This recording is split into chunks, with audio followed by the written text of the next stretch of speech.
Bonjour et bienvenue dans cette nouvelle vidéo. Je vous retrouve aujourd'hui pour le bilan 2021. Je viens vous parler de ce que j'ai lu l'année dernière, de ce que j'ai aimé ou pas aimé, et j'ai pas préparé forcément de liste top ou flop. Je vous propose de faire ça en live, en improvisation totale. Je garde toutes mes lectures dans un tableau, je les note en général de 0 à 5. Selon une grille de notation complètement arbitraire et que je ne comprends moi-même pas parfois, mais voilà, ça peut être intéressant de la dérouler. Vous aurez comme ça un aperçu un peu plus global de ce que j'ai lu l'année dernière, en sachant que 2021 n'a pas été une année très riche en lecture, d'abord parce que j'ai moins lu que les années précédentes, notamment que 2020, parce que premier confinement, moins de travail, etc. J'avais eu beaucoup plus de temps. Là, ça a été une année un peu plus compliquée, et parce que ouais, j'ai pas eu de lecture très marquante, je me suis pas éclatée, j'ai pas eu beaucoup de coups de cœur, j'ai eu beaucoup de lectures un peu mitigées, et peut-être de lectures aussi très sérieuses, très historiques, un peu parfois exigeantes. Bref, on va y aller. Je vais commencer par les flops, et j'ai mis 1 sur 5 à Mira de Velo da Costa, qui était une autrice portugaise qui est décédée il y a 2 ou 3 ans, contemporaine donc, et qui... Enfin, j'en ai parlé dans ma vidéo dédiée au Portugal, à la littérature du Portugal, donc je vous mettrai ça en barre d'infos si ça vous intéresse, mais c'est une lecture qui m'a vraiment pas plu du tout. D'abord pour le style, parce qu'on a un style, c'est pas très bien écrit, ça mélange une espèce de poésie et un langage très familier, très vulgaire, et une vulgarité qui est gratuite, sans intérêt. Après, il faut savoir que cette autrice, c'est pour ça que j'avais mis quelques réserves déjà à l'époque quand je l'ai lue. Je parle comme si je l'avais lu il y a 3 ans, mais parce que je pense me souvenir qu'elle est réputée pour sa langue, pour la façon dont elle écrit, mais en portugais. Donc là, je pense que la traduction peut grandement jouer. Elle est peut-être très mauvaise, la traduction, c'est pas un livre qui est facile à trouver en français. Mais voilà, une lecture qui m'a vraiment pas plu, donc pour le style et pour le côté un peu...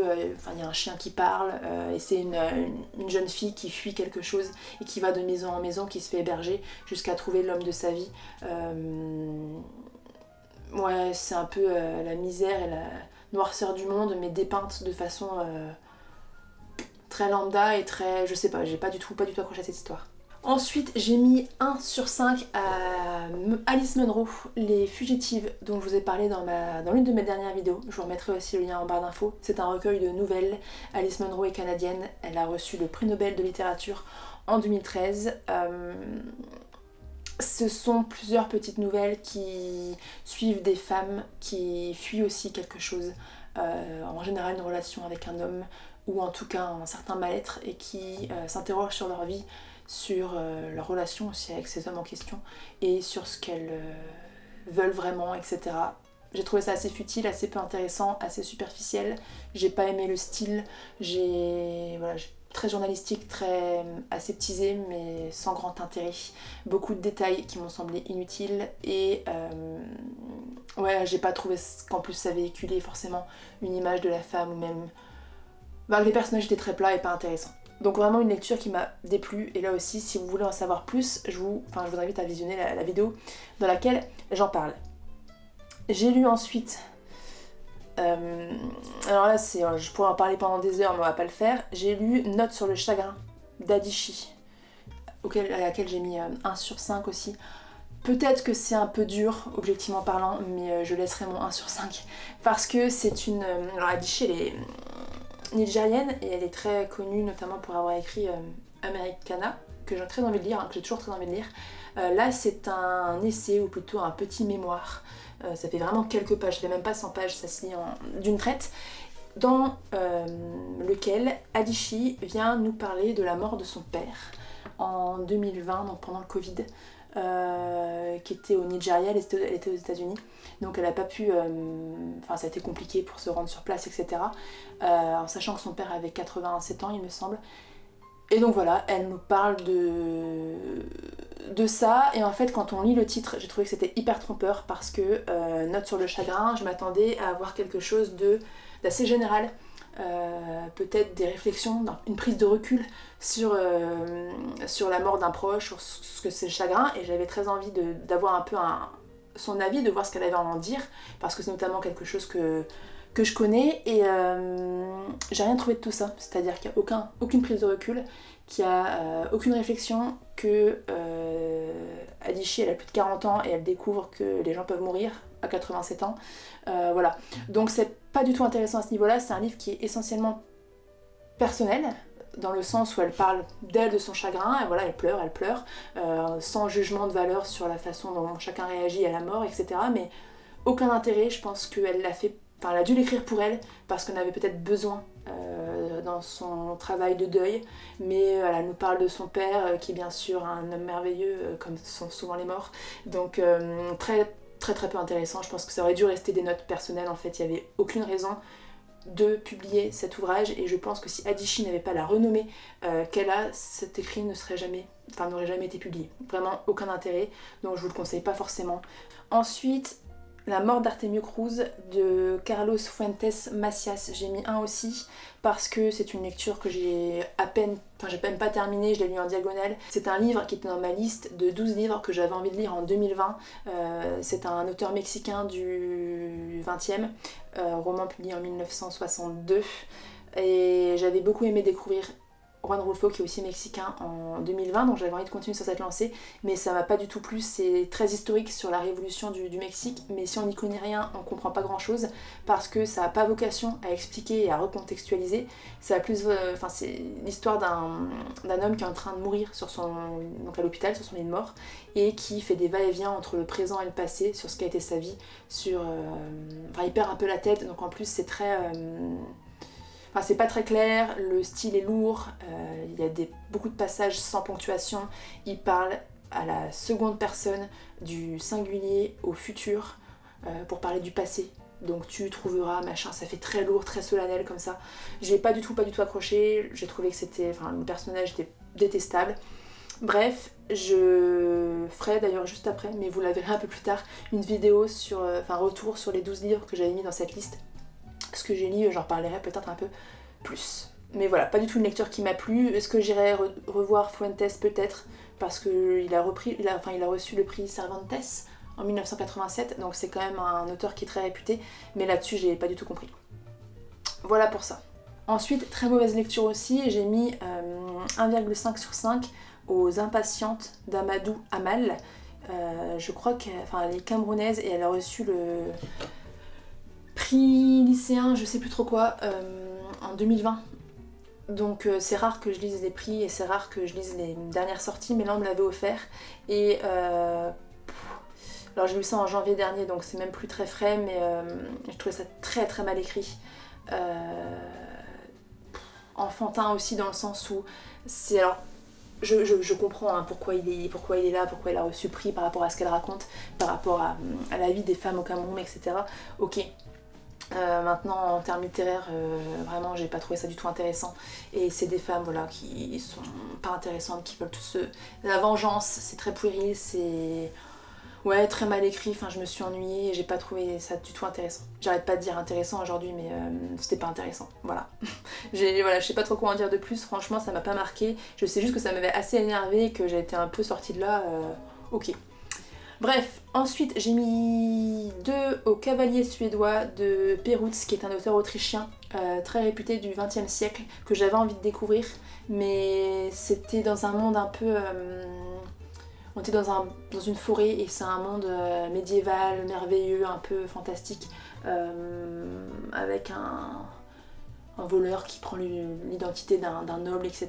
Et en fait c'est vraiment juste pas un monde qui m'intéresse, et c'était très bien écrit mais ça m'a pas du tout plu, ça m'a ennuyé, donc je suis pas du tout rentrée dedans. Mais là pour le coup c'est très très subjectif et ça pourrait peut-être vous plaire. J'ai mis 2 aussi au Bal des Folles de Victoria Mass, que j'ai vu passer partout et qui me faisait qui me faisait de l'œil depuis un moment, puisqu'il est paru en 2019. Je l'ai trouvé en occasion et sans surprise, je m'y attendais un petit peu, ça m'a pas plu. Alors au début si, j'ai trouvé l'idée intéressante parce que Victoria Mass, elle raconte l'hôpital Salpêtrière, notamment à l'époque de Charcot, quand on y envoyait les femmes qui répondaient juste pas à ce qu'on attendait d'elles, qui rentraient pas dans le carcan de la société. Alors on les envoyait là-bas parce qu'elles étaient forcément folles, en leur faisant des expériences en tout genre. Donc vouloir mettre en lumière cette partie de l'histoire, j'ai trouvé ça intéressant. Maintenant, encore une fois, pas forcément bien écrit. Elle ramène un aspect fantastique que, voilà, pour moi, n'avait pas d'intérêt. Les personnages féminins sont très lambda et pas forcément hyper bien développés. Voilà, ça m'a pas forcément plu. Et ensuite, il me reste 2. J'ai mis 2 sur 5 à Dora Bruder de Modiano, parce que j'ai voulu retenter Modiano. C'est mon 3e Modiano. J'ai lu Rue des boutiques obscures ou La ruelle des boutiques obscures. C'était le premier que j'ai beaucoup aimé, parce que original, parce que Modiano revient sur... Enfin, en fait, ce que j'ai compris après, c'est qu'il fait pas pareil dans tous ses livres, c'est que c'est sur les souvenirs, c'est sur Paris, le Paris du XXe siècle, la vie qu'il a à Paris, l'expérience qu'il a de Paris, entre Paris d'aujourd'hui, Paris d'hier, les personnes qui ont vécu à Paris, il va sur les traces d'oubliés, en quelque sorte. Et j'avais pas du tout aimé L'herbe quelque chose.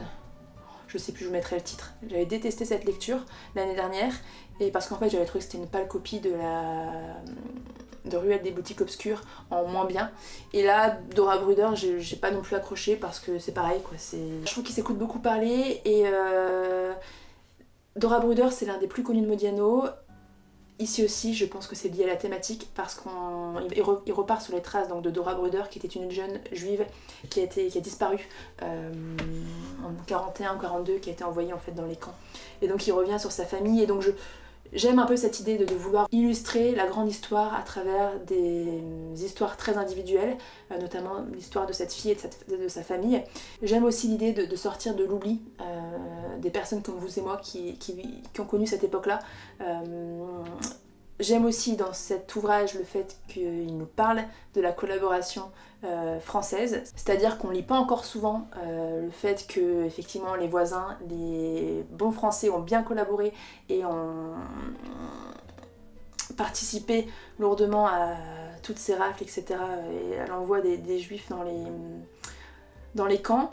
Mais à côté de ça, il est du genre Modiano à mettre du mystère, là parfois il n'y en a pas. J'ai l'impression qu'il veut, en fait il s'ennuie dans sa vie, il veut en faire un film ou un truc, et donc il cherche des coïncidences, il a des impressions, il fait des suppositions, tout n'est que supposition, tout n'est que peut-être, et il invente un truc autour de ça, et je comprends pas, enfin voilà, il va pas mettre de mystère là où il n'y en a pas forcément, je pense qu'il va un peu trop loin, et ça me dérange un peu, je trouve qu'en plus c'est presque malvenu par rapport à la thématique, de s'amuser à imaginer des trucs et à réécrire un peu comment lui il a envie de le réécrire. Je sais pas si ça fait très sens, mais voilà, j'ai pas aimé Dora Bruder et je n'irai plus Modiano. 3e essai, c'est bon, on va rester avec La ruelle des boutiques obscures, et puis ce sera très bien. Et enfin, dernier 2 sur 5, j'ai lu L'ingénue libertine de Colette. 3e ouvrage de Colette aussi que je lis. J'aime beaucoup le personnage de Colette, mais en fait j'accroche pas du tout à ce qu'elle écrit. J'avais lu Chérie l'année dernière. Voilà, j'avais lu Dialogue de bête, qui est complètement différent et pour le coup j'avais préféré. Elle fait parler son chien et son chat. Mais là c'est pareil, je reviendrai pas forcément dessus. Alors elle a une écriture qui est très particulière, enfin qui est très originale, on la reconnaît, qui est très à elle, je ne saurais pas trop comment la qualifier. Mais ouais, moi j'accroche pas forcément à ses personnages et à ce qu'elle raconte. Donc voilà pour ça. Voilà donc pour mes moins bonnes lectures de l'année. Je vous propose d'aller voir les meilleures lectures, on va passer au 4 sur 5. Et si je m'arrête juste entre les deux, entre le 2 et le 4, j'ai mis 2,5 à Victor Hugo. Ma mère a failli me renier, hein, sachez-le. Mais L'homme qui rit, je suis désolée. Ça m'a fait mal au cœur, mais j'accroche pas et je vais le relire. J'ai Les Travailleurs de la mer, là, que j'ai envie de dire, qui est apparemment un de ses meilleurs.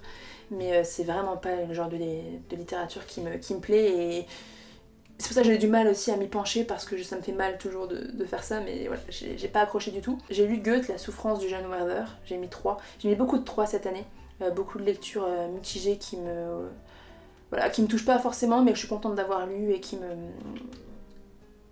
me plaisent quand même pour ce côté littéraire et historique, etc. J'ai découvert Junger avec Orage d'acier et Sur les falaises de marbre, auquel j'ai mis 3 tous les deux.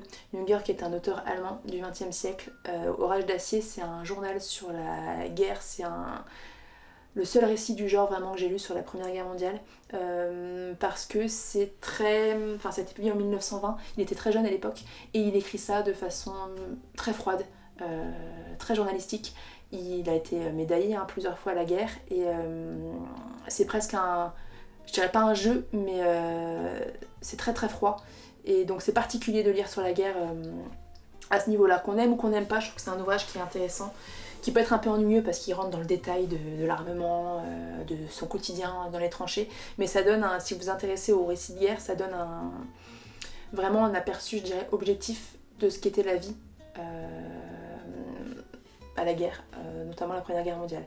Mais il y a ce côté très glorification, très guerrier, qui moi ne me plaît pas et m'a déplu en l'occurrence dans cette lecture. J'ai lu La Maison des Esprits d'Allende, que j'avais envie de lire depuis longtemps, donc autrice chilienne. C'est un livre qui a été publié en 1942. J'ai mis 3 sur 5, mais là j'avais été déçue en fait de ma lecture et j'avais voulu un peu la remonter parce que j'étais déçue d'être déçue. Mais en réalité je pense que j'aurais même mis 2,5 parce que ouais, La Maison des Esprits, on suit une famille sur sur plusieurs générations et c'est un peu le réalisme magique. Et j'ai trouvé que les personnages étaient hyper plats, qu'il n'y avait aucune personnalité, que ça démarrait bien mais que ça part un peu après n'importe comment. Voilà, donc une lecture qui m'avait plutôt déçue. J'ai lu mon premier Pagnol, La femme du boulanger. J'ai trouvé sympa. Bon, c'est pas forcément ce que j'aime lire le plus souvent, mais c'était divertissant, je dirais, donc c'est son but, donc tant mieux. J'ai lu H&B, Tout s'effondre, donc nigérien, classique 1958, qui est très connu et que j'avais aussi envie de lire depuis longtemps. J'ai mis 3,5 parce que j'ai trouvé le début très très long. Il nous parle pendant longtemps de la culture c'est des Igbos, je crois, sa tribu au Nigeria, et c'est très long et en fait plus le personnage est assez détestable et ouais, ça m'a profondément ennuyée. Et j'ai trouvé que la deuxième partie était plus intéressante, mais malheureusement, beaucoup trop courte. C'est lorsque les colonisateurs arrivent, et donc lorsque il y a toute cette réaction face à l'arrivée des Anglais, notamment à travers le christianisme, etc. Et comment ça vient transformer la tribu, plus de l'intérieur que de l'extérieur. Et ceux qui vont s'y opposer et ceux qui vont pas s'y opposer, ceux qui vont voir le bon côté de la colonisation parce qu'ils étaient exclus de la tribu sous leur tradition et qui là se voient donner une place grâce à l'arrivée des Anglais, et au contraire ceux qui dès le début voient ça comme une invasion et essayent de se battre. Bref, lecture intéressante, mais je suis très contente d'avoir lu, mais j'ai pas eu le coup de cœur que j'aurais espéré. Pareil pour Gogol, Les âmes mortes, j'avais adoré, c'est d'ailleurs l'un de mes ouvrages préférés, les nouvelles de Saint-Pétersbourg de Gogol. Voilà, Les âmes mortes, j'ai aimé également, j'ai mis 3,5, mais pareil, un peu redondant. Alors Les âmes mortes, ça raconte la...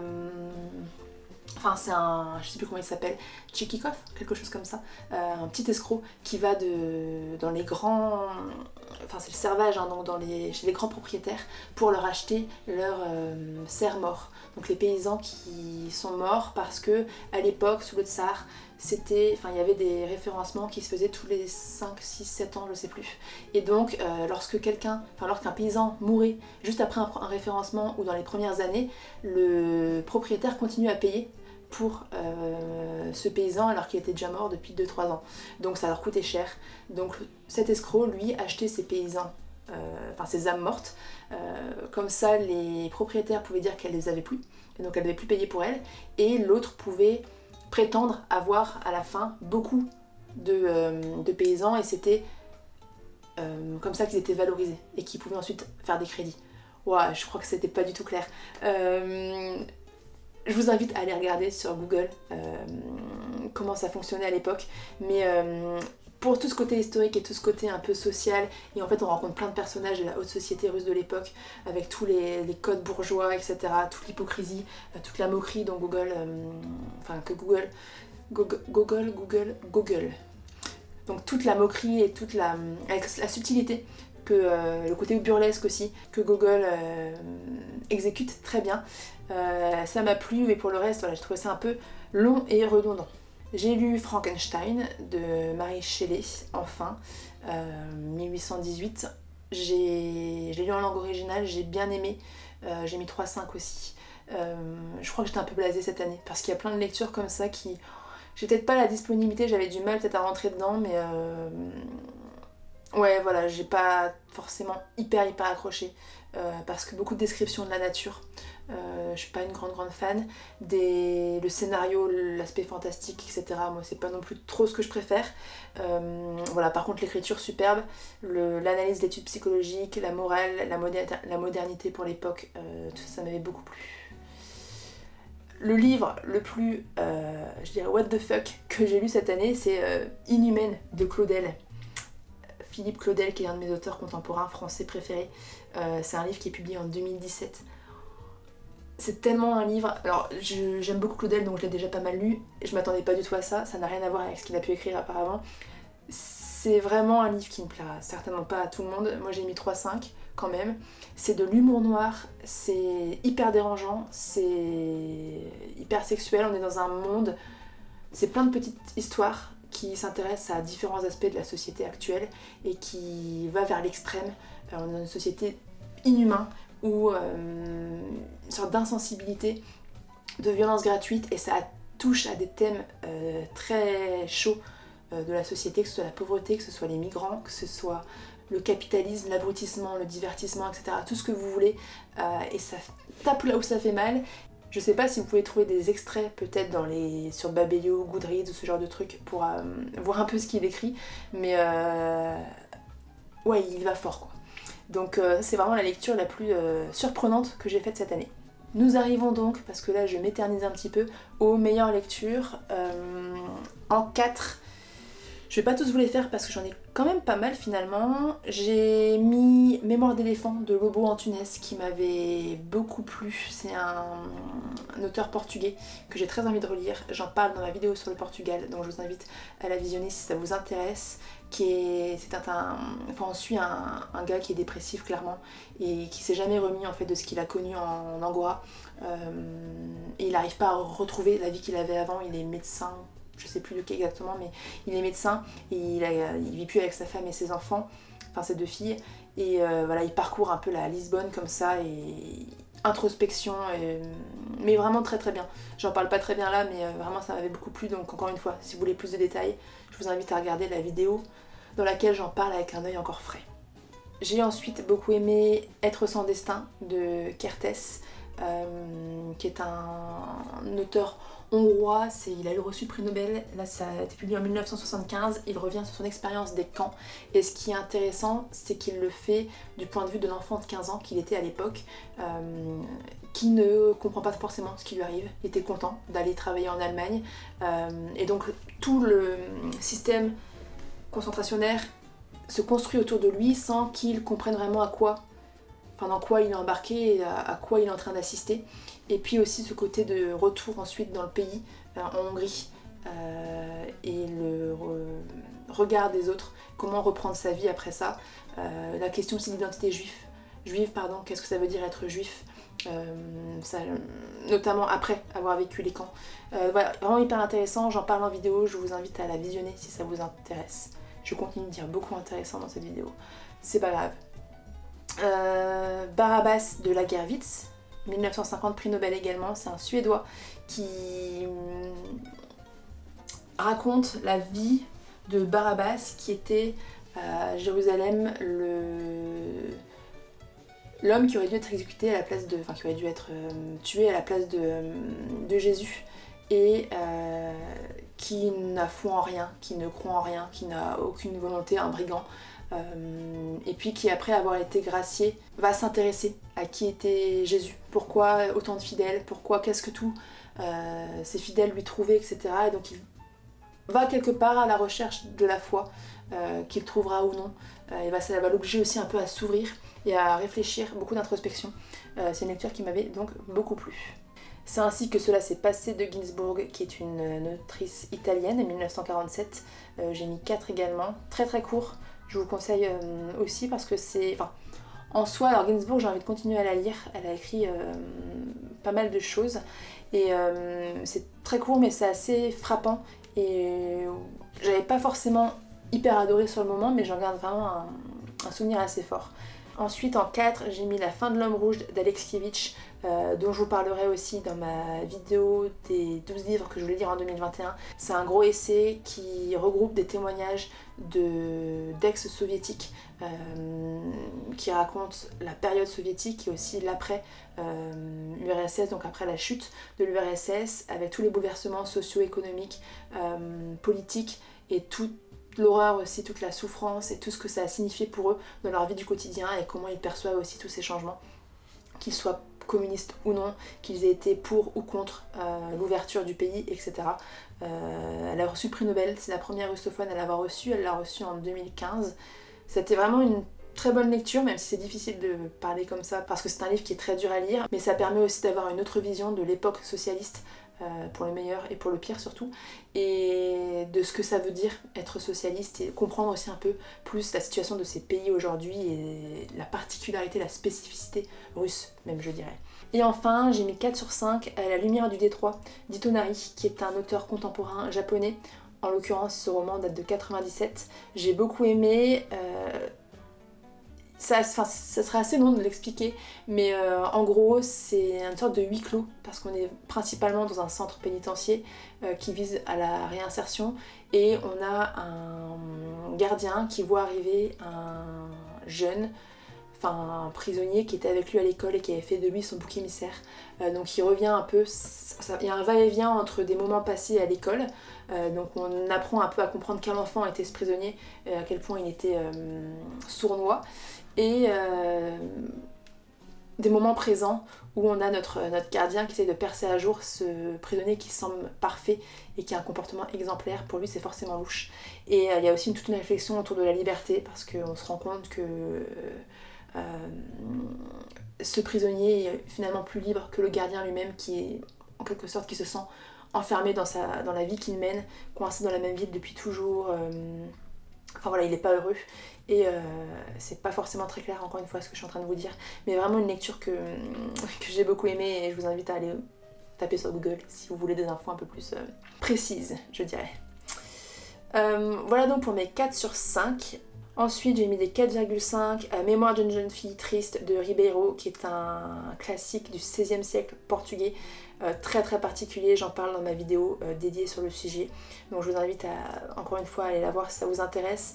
Des fleurs pour Algernon de Case, qui est un roman américain de science-fiction, mais en réalité la science-fiction est très secondaire. Moi j'ai traîné à le lire parce que la science-fiction c'est pas forcément ce que je préfère, mais j'aurais dû le lire plus tôt parce que c'était vraiment une très très bonne lecture, très originale, qui adresse une thématique qui est peu exploitée, celle du retard mental notamment, et de la question de l'intelligence comme valorisation de l'individu. J'en parle en vidéo et j'en reparlerai certainement dans ma vidéo pour ma liste 2021. Mais très très bonne lecture. J'ai mis 4 sur 5 à L'ordre du jour d'Éric Vuillard, que j'ai découvert l'année dernière avec 14 juillet, et que je continue de découvrir et que j'aime beaucoup. Là en l'occurrence il revient sur la montée d'Hitler dans le milieu industriel allemand, comment ils ont laissé faire ça, donc du coup dans les années 30.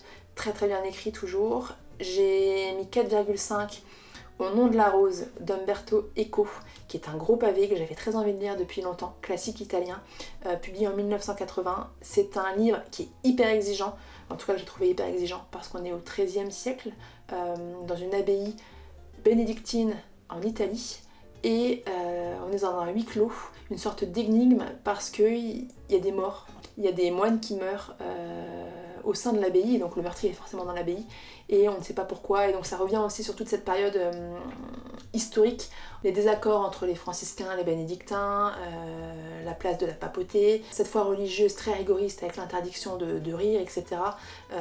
C'est très très bien écrit, exigeant, mais très très bien écrit, et là c'est typiquement une note que j'ai remontée, et plus on avance et plus il me reste en tête, et plus je trouve que ce livre est génial.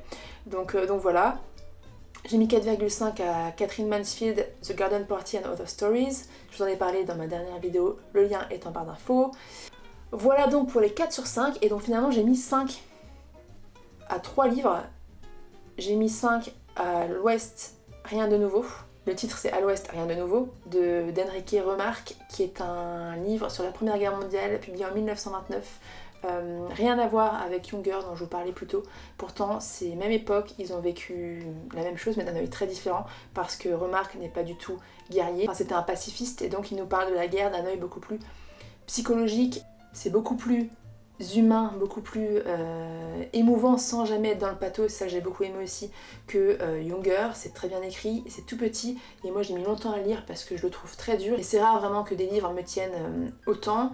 Voilà, très bonne lecture, j'en ai déjà parlé en vidéo, je vous remettrai ici aussi le lien en barre d'infos. Pareil pour mon deuxième 5 sur 5, Les choses qu'ils emportaient de Brian. Là on est sur la guerre du Vietnam, très psychologique également, c'est pas du tout un récit qui est chronologique, qui nous raconte la guerre telle qu'elle, mais c'est plus aussi par rapport aux souvenirs qu'a O'Brien de son expérience au Vietnam,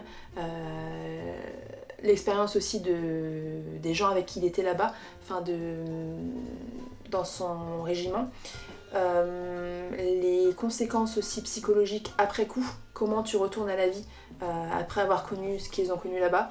Voilà, très psychologique, très bien écrit aussi, toute une réflexion sur le souvenir et la mémoire, comment on peut déformer volontairement, inconsciemment ou consciemment nos souvenirs et ce qu'on a vu, ce qu'on a vécu.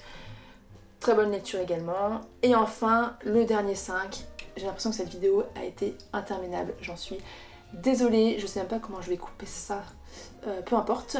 Dernier 5 sur 5, c'est Matin perdu de Ferreira.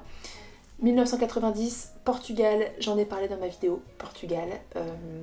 C'est une lecture qui m'a beaucoup plu quand je l'ai lue, mais qui me plaît plus encore plus le temps passe parce qu'elle me reste en mémoire et que j'ai trouvé en fait ce personnage hyper attachant. Ferreira, c'est d'inspiration autobiographique et il revient sur son éducation dans un séminaire au Portugal, donc éducation très religieuse, hein, et comment il a grandi dans cet environnement austère, froid, rigoureux, où il ne pouvait pas parler, il ne pouvait pas vraiment avoir d'amis, il ne pouvait pas s'amuser. Le décalage aussi avec sa famille, qui l'avait envoyé là parce que c'était prestigieux. Donc il se devait aussi d'être heureux là-bas et d'aller au bout de cette éducation-là, même s'il ne s'y plaisait pas du tout. Et donc le décalage avec sa famille qui pourtant se moquait de lui, qui vivait dans un cadre culturel complètement différent, et donc même quand il rentrait chez lui, il se sentait pas à sa place. La découverte aussi de son corps en tant qu'adolescent dans un environnement comme peut l'être un séminaire religieux. Donc c'est assez introspectif, c'est assez psychologique, il y a aussi un peu un côté sur le souvenir encore une fois, parce que Ferreira le dit parfois lui-même, il sait pas tellement si son souvenir est véridique ou s'il a été construit après coup, mais vraiment une très très bonne lecture, très émouvante, très très bien écrit. Je sais même plus si Ferreira a écrit d'autres choses, mais il faudrait que je m'y repenche parce que c'est vraiment un livre que j'ai beaucoup aimé et j'aimerais le relire, enfin lire d'autres choses de Ferreira s'il a écrit d'autres choses. Voilà pour ça, cette vidéo est enfin terminée. J'espère qu'elle vous aura plu. J'ai pas forcément été très précise sur les ouvrages parce que j'en ai parlé déjà de beaucoup dans d'autres vidéos, mais en tout cas j'espère que ça vous a peut-être donné envie d'aller vous renseigner sur certains titres et de les lire à votre tour. Si jamais vous avez notamment aimé des livres que j'ai pas aimé du tout, je serais ravie d'avoir votre point de vue. Je vous reparlerai plus en détail de certains de ces livres dans ma vidéo par rapport à la liste 2021 donc, que j'avais faite l'année dernière. Je ferai certainement aussi une liste 2022. Et puis voilà, c'est tout pour aujourd'hui. J'espère que ça vous a plu. Je vous dis à très vite dans une prochaine vidéo. Ciao!